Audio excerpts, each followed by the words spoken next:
They call it the king of battle for a reason. In World War II, artillery caused more casualties than any other weapon. But artillery wasn't just one gun.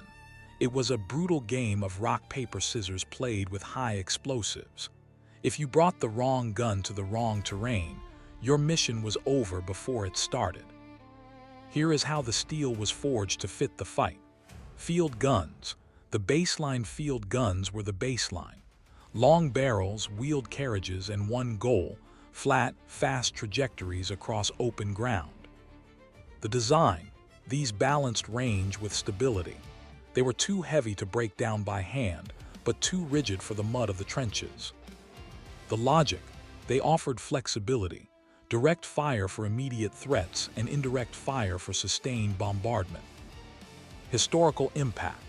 Germany leaned on the 10.5 cm K-18 during the Blitzkrieg across France, while the Soviet Union treated their 76 divisional guns as everyday infantry muscle. The failure point. Field guns work only as long as the world is flat. Once the enemy hides behind a ridge, the design stops cooperating.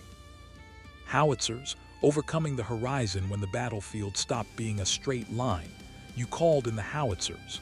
The design, shorter barrels and wide elevation. The shell goes up high, then plunges nearly vertically. This is how you hit what you can't see. The strength. They traded muzzle velocity for vertical reach, striking targets behind hills, city walls, or deep trenches. Historical impact. The German 10.5 cm La FH-18 was their divisional workhorse, while the US 105 M2A1 became legendary from the Ardennes to the Pacific. The trade-off. Their weakness was direct combat. Lower velocity meant they couldn't react quickly to a tank charging their position. Anti-tank guns. The armor piercers by 1942, the problem wasn't geography, it was armor. Anti-tank AT guns were the surgeons of the battlefield. The design, low profiles and incredibly long barrels. Everything was sacrificed for velocity. The strength, precise, lethal penetration. These didn't fire in arcs, they punched straight through steel. Historical impact. Germany's 7.5 cm Pak-40 became a nightmare on the Eastern Front, while the Soviets used 45 and 57 guns in massive defensive layers to bleed the panzers dry. The weakness. They were specialized. Once the tanks stopped coming, an AT crew was an exposed, stationary target with very little defensive utility. Anti-aircraft. Defending the sky while some guns looked forward, anti-aircraft guns looked up. The design, tall mounts and high-speed traversal. They were built to track targets moving in 3 dimensions. The strength. They made the sky a no-go zone. Historical impact.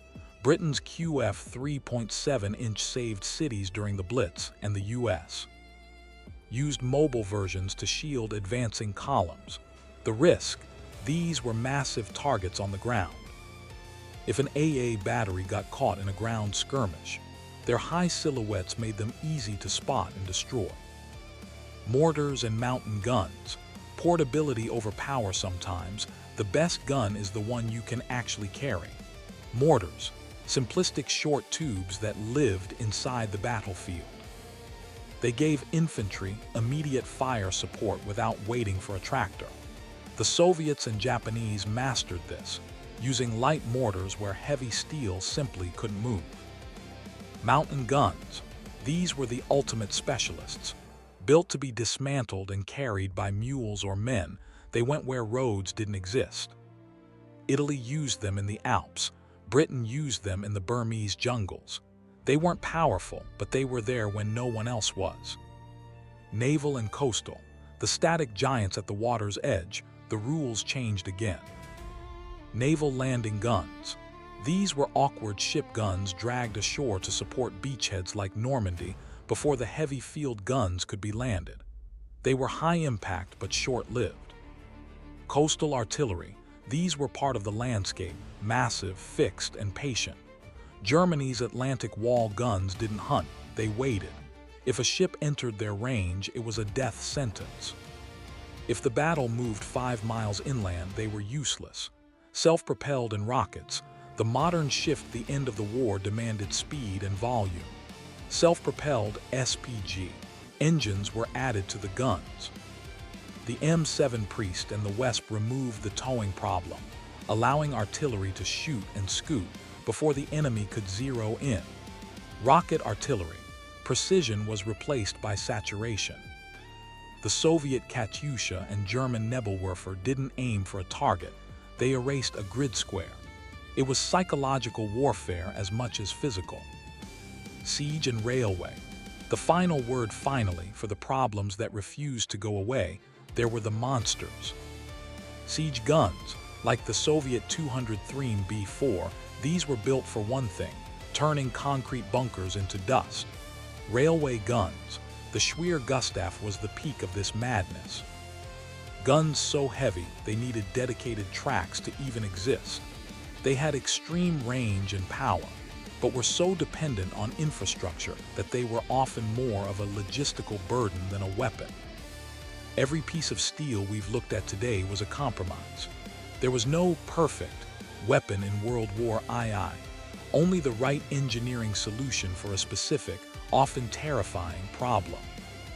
Whether it was a mountain gun carried through the Burmese jungle, or a railway gun that required its own logistics division, these machines defined the limits of what was possible on the 20th century battlefield. If you enjoyed this deep dive into the ballistics and logic of the Second World War, hitting the like button tells the algorithm that this content is worth sharing. And if you want to see more breakdowns of the tech that shaped history, make sure to subscribe and turn on the bell. We have a lot more coming, from armored doctrine to the evolution of small arms.